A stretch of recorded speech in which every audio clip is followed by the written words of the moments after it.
Laurent Pernet s'était fixé un défi, descendre les vallons de la Meije en fauteuil tandem à la fin du mois de mars. Les conditions neigeuses ont repoussé son projet. Par cet événement, Laurent veut mobiliser autour de son combat contre la maladie de Charcot dont il souffre depuis 4 ans.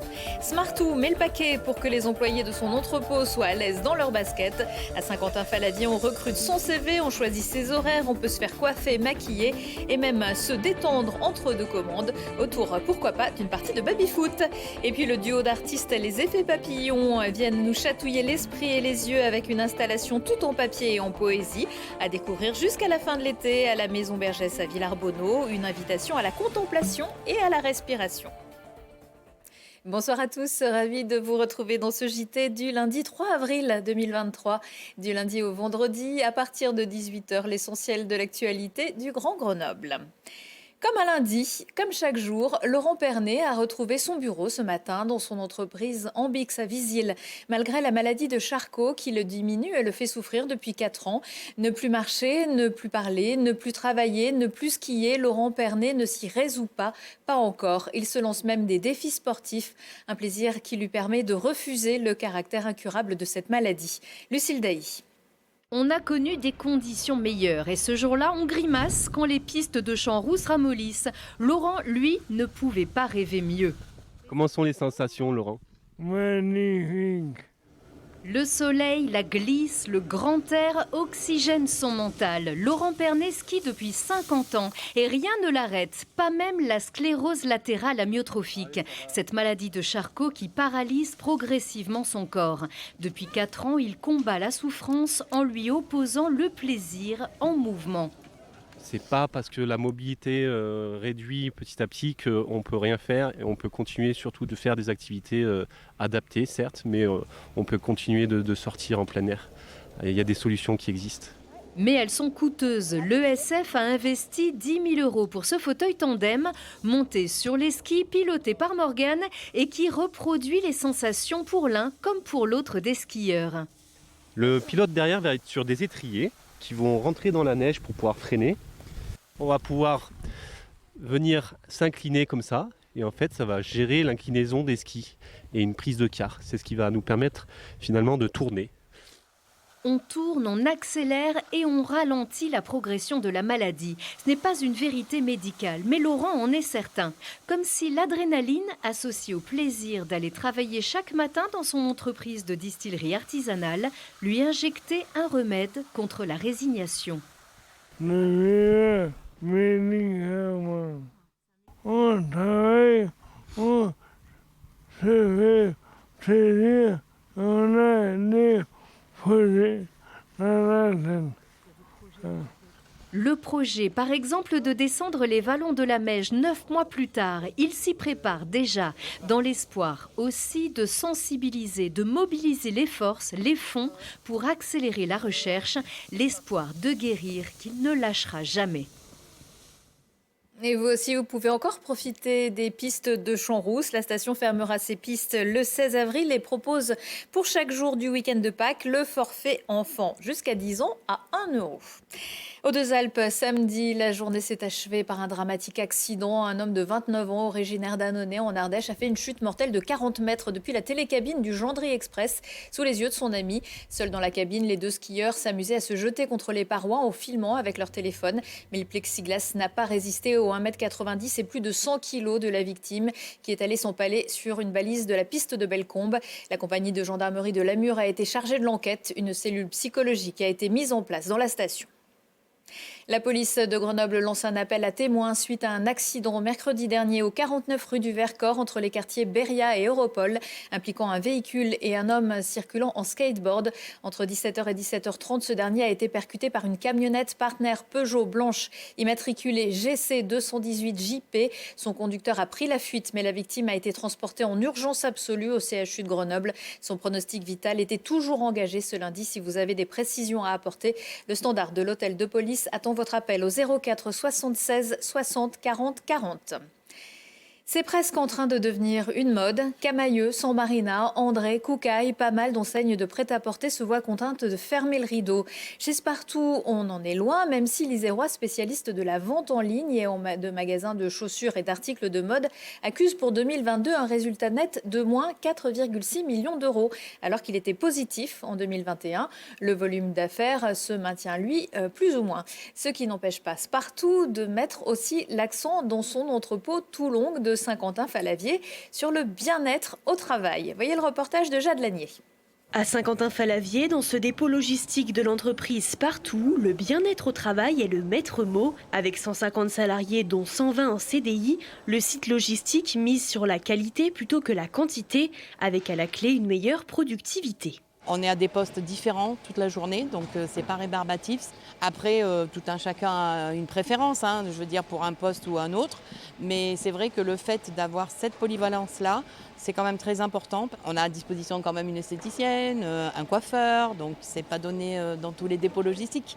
Salon d'esthétique et de coiffure, baby-foot, télévision ou encore PlayStation. L'objectif de Spartoo, créer un environnement convivial pour ses salariés et favoriser l'entente collective. Tout ce qui est les chefs, les supérieurs font tous très attention justement au bien-être au travail. Donc on a des postes plus aménagés avec des tables qui se surélèvent justement pour le dos, pour les personnes plus grandes ou plus petites. On a une coiffeuse, une esthéticienne aussi. On est plutôt très bien. Côté recrutement, Spartoo ne demande pas de CV et ouvre ses postes à tous les candidats motivés. Sur ce site, 85% des salariés sont des femmes managers, 76% des opératrices. On compte aussi 10% de personnes en situation de handicap et 7% de seniors. On va travailler en sécurité, on va faire de la qualité, on va se sentir bien et in fine, nous aurons une productivité. On a à peu près 25 personnes qui n'ont pas d'horaire et pas de chef.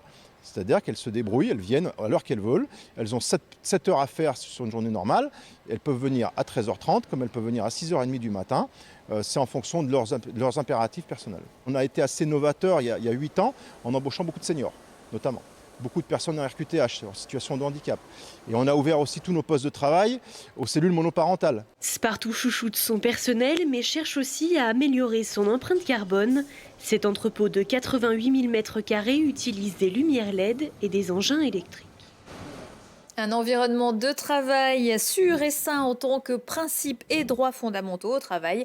Ce sera le thème de la prochaine journée mondiale de la sécurité et de la santé au travail qui aura lieu le 28 avril. Ça vous laisse un peu de temps pour passer le message à vos employeurs. Ce sera donc Rouen. Grenoble retrouvera son meilleur ennemi à partir de mardi en finale de Ligue Magnus. Les Normands se sont qualifiés face à Angers au terme de 6 matchs. Le premier match entre les Brûleurs de Loups et les Dragons, comme le deuxième, se jouera à guichet fermé à Pôle Sud à partir de 20h30. Les Isérois tenteront aussi de décrocher leur deuxième titre consécutif face à des adversaires qui leur ont bien souvent donné du fil à retordre. Plaisir de jouer contre Rouen. C'est une histoire avec eux et puis c'est toujours un défi physique qui est très important et très intense. Et avec cette rivalité qui se crée d'année en année, c'est encore plus bon. C'est un peu le PSG-OM du hockey français, quoi. Et c'est sûr qu'on aimerait faire la fête ici. Et maintenant, ça va dépendre de nous. On va prendre match par match et on va essayer d'en gagner 4, quoi. Je trouve que le groupe le vit sans pression. Je pense qu'un match, c'est un match. Il faut le gagner quoi qu'il arrive. Et faut jouer tout le temps à 100%. Et pour l'instant, il n'y a pas de pression. Enfin, j'en vois pas en tout cas. Et ce week-end, les plus jeunes ont donné l'exemple en devenant champions de France. Les U17 contre Rouen et les U20 contre Angers. Dans l'actu sport également, le GF38 est toujours 7e de Ligue 2, mais il se refait une santé au Stade des Alpes. Les hommes de Vincent Ognon ont battu Amiens samedi soir sur le score de 2-1. Une déception telle pour Amiens que le coach Philippe Inchberger, ancien entraîneur du GF, vient d'être remercié. Et puis le carton du FCG Rugby chez la Lanterne Rouge Massy. Les Grenoblois se sont imposés 36-7 à raison de 6 essais à 1. Ils sont toujours deuxième de Pro D2 Dauphin d'Oyonnax. Des infos à retrouver dans le Sport Express à la fin de ce JT. Musique, art numérique et origami. Avant de se pencher sur les relations des centraliens Gustave Eiffel et Aristide Bergès à l'automne prochain, la maison Bergès de Villars-Bonneau cultive la fibre papier de l'inventeur-entrepreneur du Grésivaudan et accueille depuis ce week-end le travail du duo de créateurs Les Effets Papillons. Un reportage du duo Loulena Juillet et Camille Avon. Elle se plie et se déplie au rythme de notre respiration. Inspiration est une exposition créée par 2 artistes de la compagnie Les Effets Papillons. C'est suspendu dans l'air que ces créations de papier sont exposées sous la verrière de la maison Bergès. Cette poésie en 3D invite le visiteur à se relaxer tout en laissant cours à son imagination. On cherche à faire apparaître de la poésie, donc quelque part on ne donne pas forcément beaucoup de clés de lecture, chacun peut se faire un petit peu sa petite histoire, mais tout de même il y a une intention qui est donc de l'inspiration, donc c'est un jeu de mots évidemment, mais il y a l'idée justement de travailler, de donner à voir quelque chose qui respire, et pourquoi pas inviter le visiteur à essayer de respirer, d'inspirer avec les formes qui y vivent. Pour cette exposition, les artistes ont allié l'art avec les mathématiques en utilisant des principes de la géométrie pour créer ces figures, une précision qui se ressent jusque dans le choix du papier. Alors c'est un papier en feuille de mûrier, ce choix parce que c'est un papier très organique. Il a quelque chose de très vivant, même sans être mis en mouvement déjà. Et il y a des effets de transparence possibles. Donc justement, pour jouer avec la lumière qui vient de la verrière, voilà, ça s'est imposé. Les pliages sont reliés à des bobines qui enroulent et déroulent les câbles pour donner l'impression qu'ils respirent. Une animation qui emprunte des codes à 2 arts bien différents. Ce qu'on aime faire aussi, c'est donc relier quelque part 2 temporalités qui sont très éloignées, c'est-à-dire l'art de l'origami, qui est un art ancestral, le travail du papier, et l'art numérique, qui est beaucoup plus contemporain. Là aussi, il y a de la poésie dans le sens c'est une sorte de contraction du temps. Une exposition tout en légèreté qui vous fera prendre l'air l'espace d'un instant.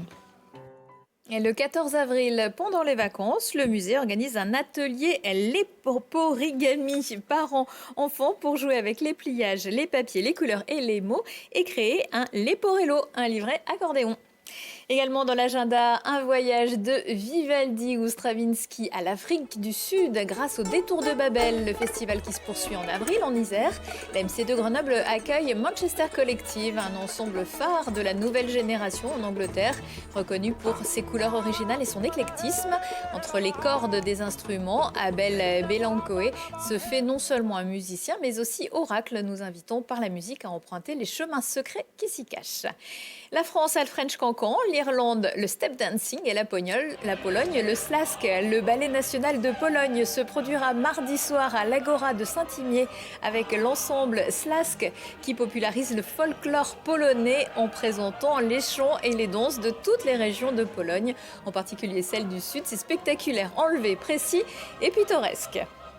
Et puis costume, maquillage, décor, vocalise et tutti quanti. La Fabrique Opéra remet ça mardi soir pour la dernière représentation de Turandot de Puccini.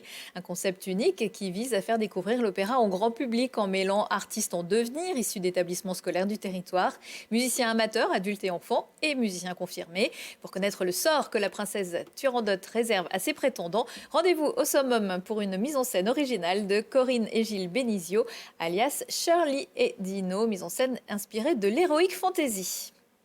Retour de l'actu dans 1 heure et en replay sur télégrenoble.net. Je vous souhaite à tous une excellente soirée.